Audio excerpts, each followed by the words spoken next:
Hello everybody, welcome back to the channel. My name is Sam and today we have ourselves a celebrity guest that's going to be helping us out working on the old green 12 valve, bringing her back to life. We got some fun modifications due to it. But everybody, welcome to the channel, the Stig. Say hello, Stig. Okay. Anyway, so today Stig and I are going to be doing some fuel modifications to the old 12 valve. Going to give her a little bit extra sauce. Stig, you ever drove a 12 valve Cummins? Stig? All right.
Yeah, good afternoon everybody, welcome back to the channel. My name is Sam and we are back working on Project Junker.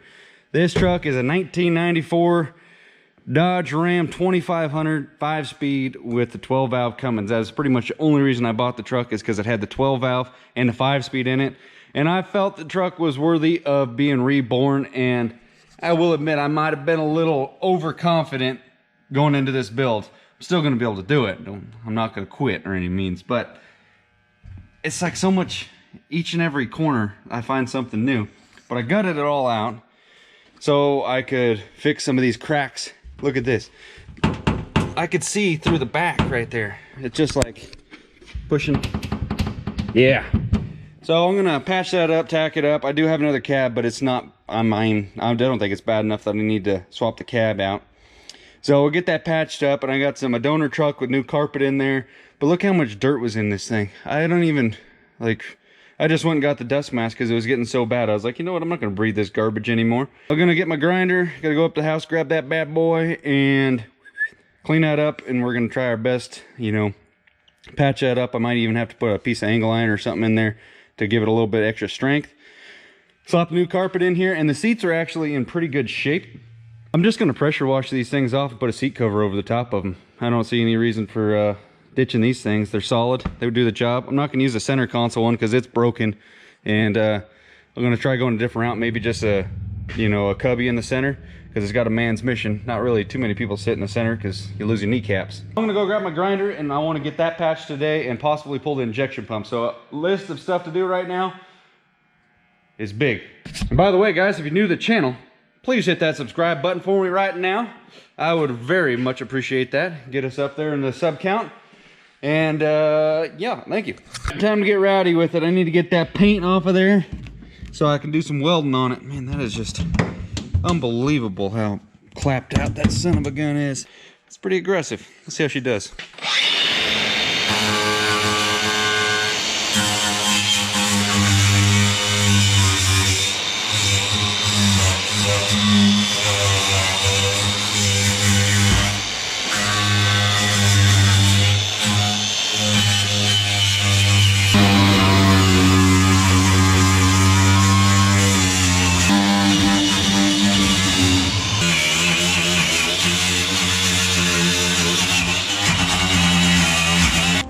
tip clogging.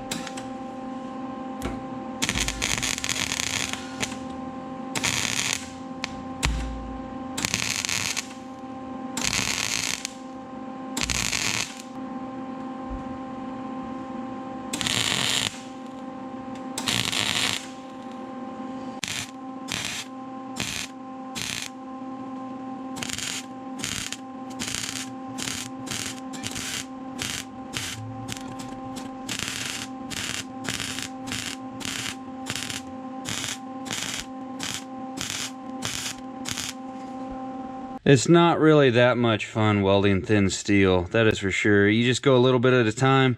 Some people would say, oh, if you got a crack that's running, you got to drill a hole in it at the end of it. Well, just run the welder for 1 second and let it pull up, and it just puts a nice perfect round hole in everything. So I went around, I did one pass, just tick, tick, tick, tick, tick, not letting it, melt through. And then I went back over the top and put another chicken scratch over the top of the whole son of a gun, and this side wasn't that bad. The other side, different situation. Okay, I discovered, like, there's a crack going down there. These are all double welded, by the way. Like, I did a base weld and then I put a little layer of stuff over the top of them. I got everything turned as far down as I can, but I found a crack that went out here. I did a bunch of spider webs off of it, trying to make sure, it might have a little bit more traction, because I don't know how well this is going to hold up in the end, but I'm not going to be beating on the truck like the other boy did. And you can see some of my wire coming through from these other ones. I welded on both sides if I could, and then I tried to do a lot of spider webs going off of it, so it's got more to grab with. And then out here, I mean, if you've ever welded on thin steel like this, you know what it's like. And if I could pull it up, I'd pull it up, but most of the time I'd just break through. There's a hole right there I need to fit. But scrapper truck though, come on now. She's doing good. Get this taken care of, and then I can start putting stuff back in the cab and then back it out of here after I put a bunch of stuff on the engine. But the sun's still up. We're still trying. There you are. Who normally sits right there. Got the pressure heater down here. Got the carpet out of this truck here. It had a little bit of, I don't know, gump on it. So I'm gonna try and pressure wash that thing off heat, and then I'm gonna try and save this one and the seats. But so far, I'm liking what I'm seeing. It's bringing the color right back out of it. And the 3500 desperate needed, like, didn't look bad, but you wash it off, man. That trip got it. Oh, we gotta clean that still.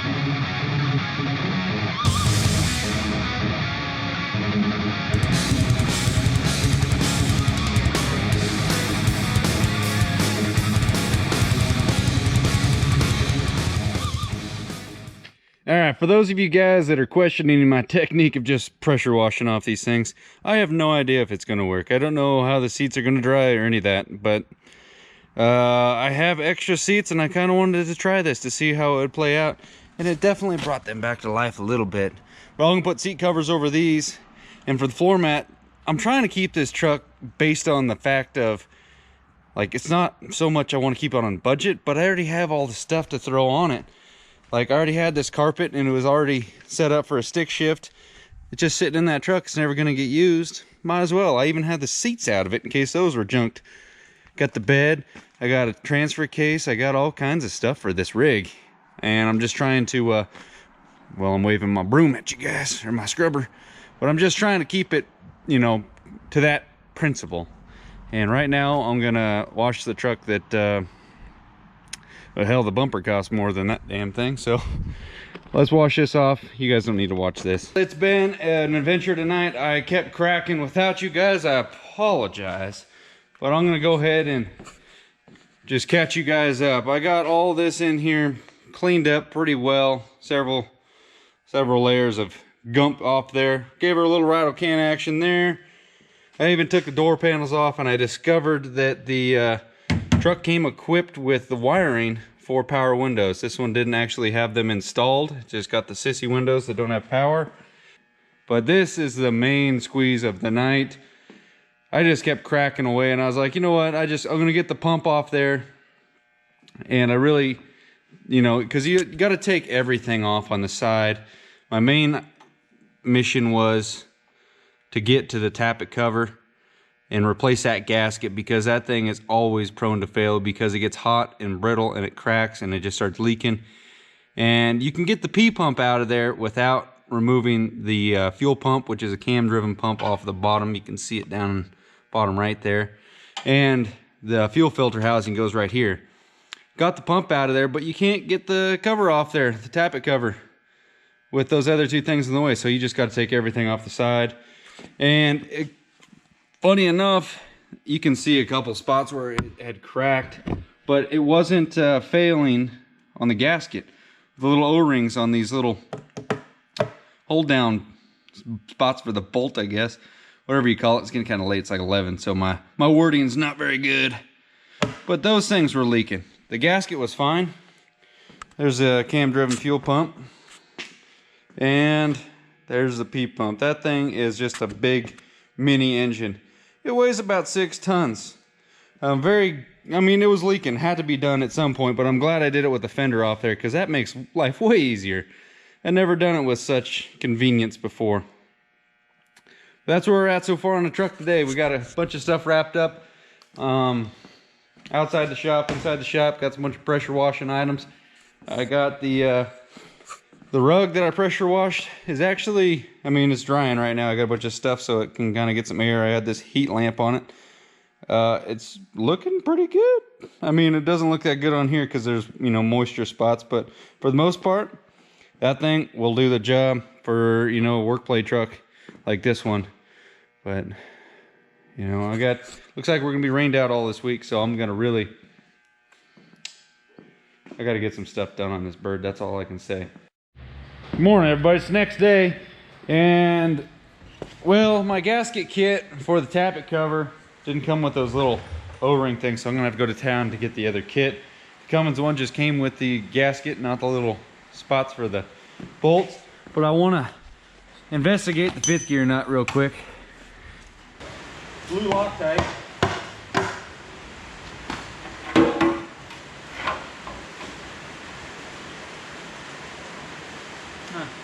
Oil looks okay.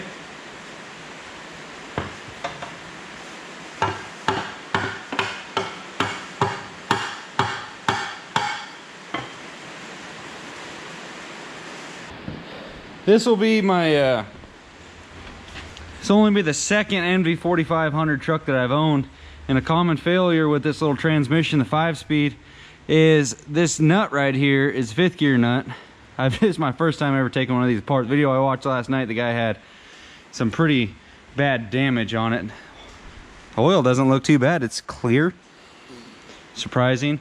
But this nut, anyway, it backs off right here. So they have, on the newer trucks, they have a Allen key goes in there and tightens it down. What I'm going to do is, I mean, hate to weld it, but I'd hate for it to come off, so I might just throw a little how you doing right there.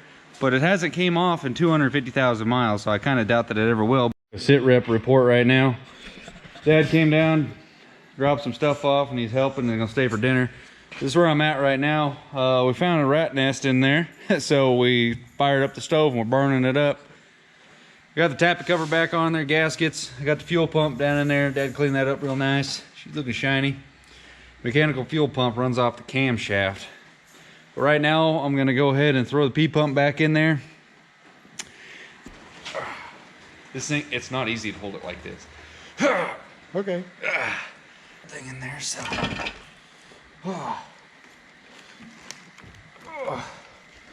Watch that little hose up there. Gotta watch like 30 little hoses. Hard line. Yeah. Come on, baby. I think the back end's got to go way up. Oh, there you go. Oh yeah, that made it a lot easier not having that fuel filter housing in there. Where's the holes at? Well, that sits at quite an angle. No, I got a good thing.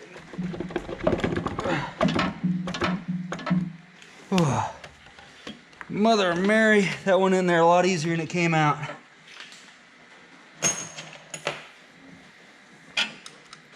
That thing eats up a lot of space. Guys, it's late, but I'm back down here working. I've never had a shop in my life that I could just use anytime I wanted. It's pouring rain outside. We're rained out from the job, so I'm gonna be down here working tonight until I get too tired I can't work anymore, maybe.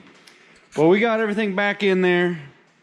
And now to further ensure this thing to start later on, I'm gonna go ahead and double, triple check the timing on the pump now.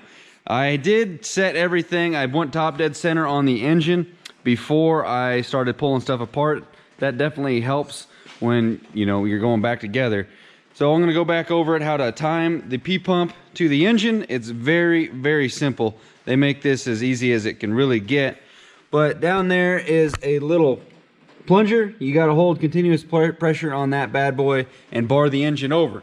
When it hits stop dead center, that little plunger goes inside the back side of the cam gear and it'll hit top dead center.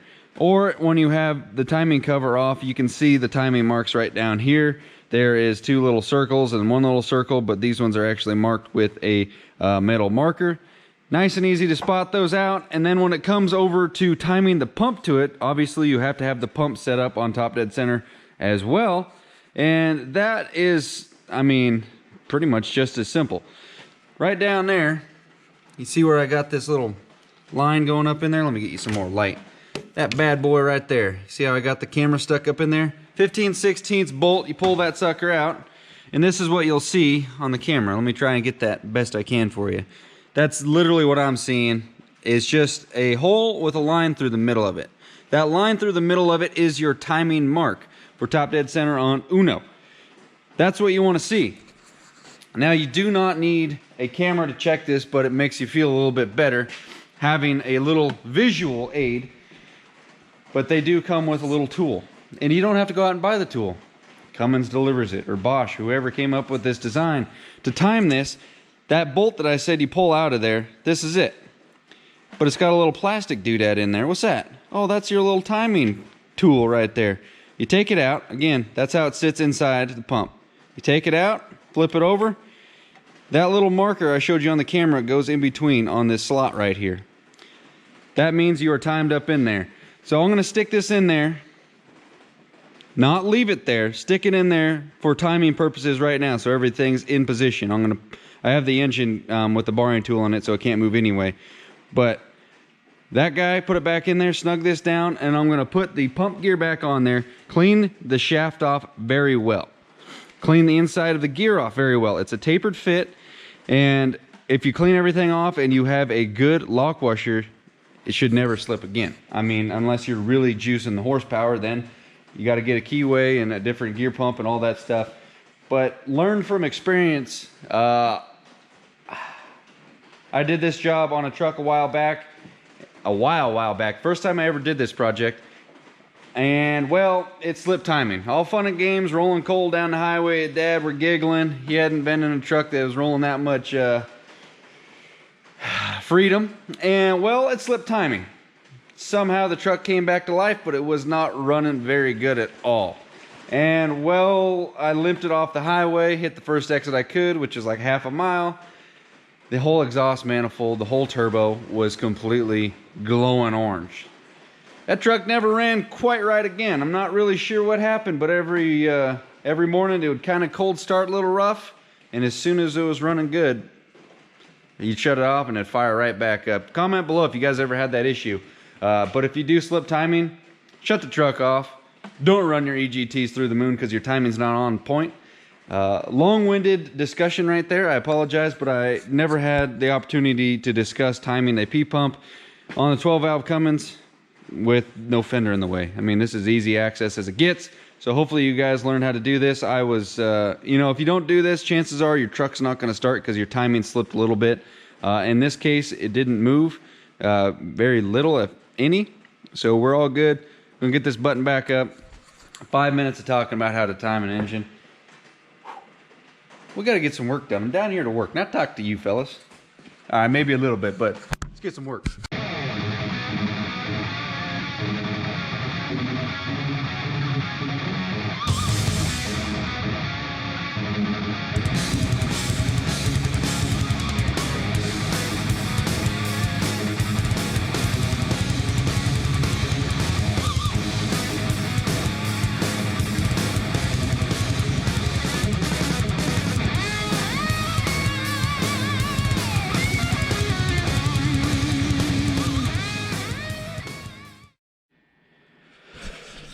Well, guys, I figured I might as well, since I have this thing easy access, do a little tinkering with the old power to this thing.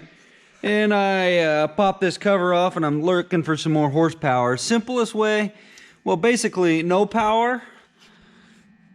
Power! Well, kind of. I don't know. In the middle is where it's set at factory. This is your fuel plate. You could pull this bird out, but we're trying to be, you know, learning curve. Let's be conservative at first. But set in the middle, slider forward, and then they call it on your AFC, your air fuel control. This guy here, you just take this little plug out, Allen key, and then you spin the star wheel this way on a thread. Call it a smoke screw, call it something else, call it whatever you want. It further helps you on, you know, the fun scale. You can adjust the timing and stuff like that, but right now, for the sake of this truck, it's gonna have a mild clutch going back in it. And I don't know what my plans are for the truck in the future, so we're just gonna give her a little bit of throat, give her a straight pipe 4-incher, and let her eat. But that's how you do it right there. I took a grinding wheel to there is 4 bolts that hold the AFC on, and then there is one of them that is a tamper-proof one, but I just took the grinding wheel to it and put a nice slit in it, popped her off with a flathead screwdriver. Boom. All right, side note, I came out here because I was curious what kind of fuel mod was done to this truck, what the screw on the AFC was done. I actually turned it out some more. It had a couple notches left in it, but then I wanted to check the fuel plate, so I went ahead and pulled that off here, and literally only takes like 5 minutes or something. It wasn't bad at all. So it is a number 8 fuel plate in there, and well, they said on the first ad that I saw for the number 8 fuel plate that you could gain up to 100 horsepower depending on your other modifications on here. Now I feel like this truck is not pulling like stock, but it's not pulling like my old 96 did, and that thing took off and went.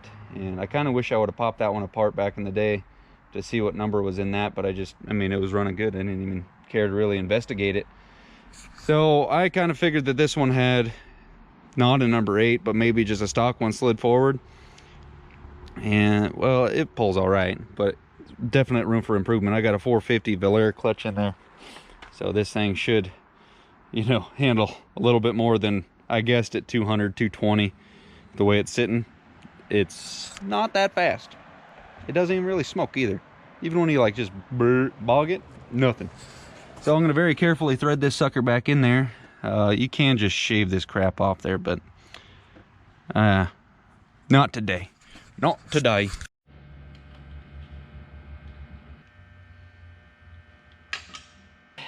You would not believe the struggle bus I've been dealing with today. I just wanted to get this truck fired just so I know it would be ready to go when I got everything else put back on it. I even went back, I rebuilt a transfer case for it, 5th gear nut. I want to ask you guys this. I did a separate video on the transfer case rebuild, converting it to a manual, so it fits the 29 spline versus the old 23. But this is my dilemma. If you don't know the 5th gear nut, it's a nut that falls off the early MD 4500s, and this is the guy right here. I even bought the $90 freaking socket thing to do this because I got it out. I figured I might as well do the update one. The update has, so it does not fall off, it has 2 Allen keys that goes in there, tightens it down, really ensures that sucker will not come off. But I'll tell you what, after 250,000 miles, this thing hasn't come off, and it will not come off with everything I got on this, I don't know, 30-inch breaker bar. So I'm thinking, any of you ever done this, is just taking the updated 5th gear nut and put it on the top of it and lock that one down.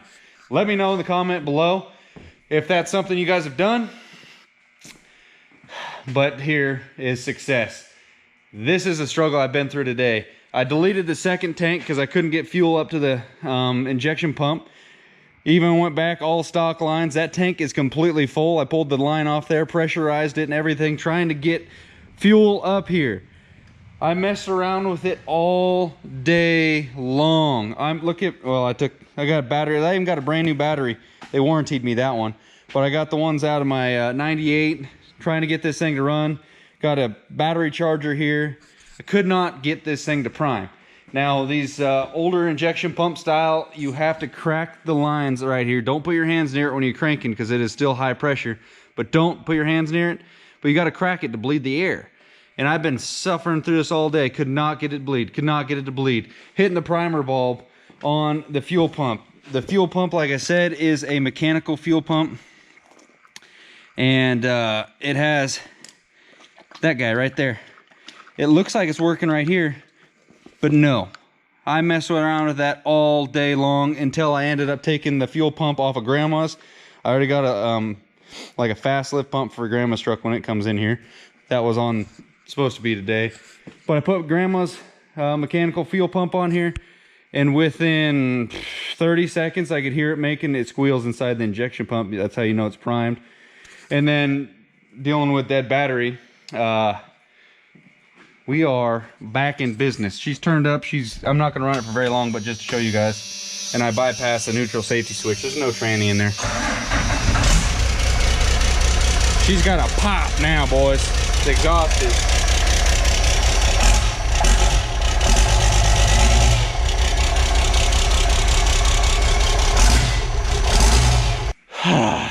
We're gonna end this video finally though, guys. That was such a struggle, you have no idea. But comment below that 5th gear double nut. But we got this thing back running so I can wheel it outside. I'm not gonna put anything back on it right now because I wanted to roll it out there and really pressure it off once I had the engine closed back up. Again, tappet cover, front main. What do you call it? There's something leaking right there. What the hell is leaking? Oh, I gotta find leaks too. Go figure. That might be power steering. I don't think it's the caps on there all the way. I don't know. But I resealed pretty much all this junk right here. And we're off to the races. I turned the pump up just a smidge. Nothing too impressive. I ordered some stuff for the 98 because it needs a little bit more kick. Alright guys, hit that like button for me because I feel like I need one after this. Subscribe to the channel. Comment below what kind of truck you guys are working on right now. Can you tell I've done any progress at all on this rig? But anyway, later on guys. See ya. Have a good day.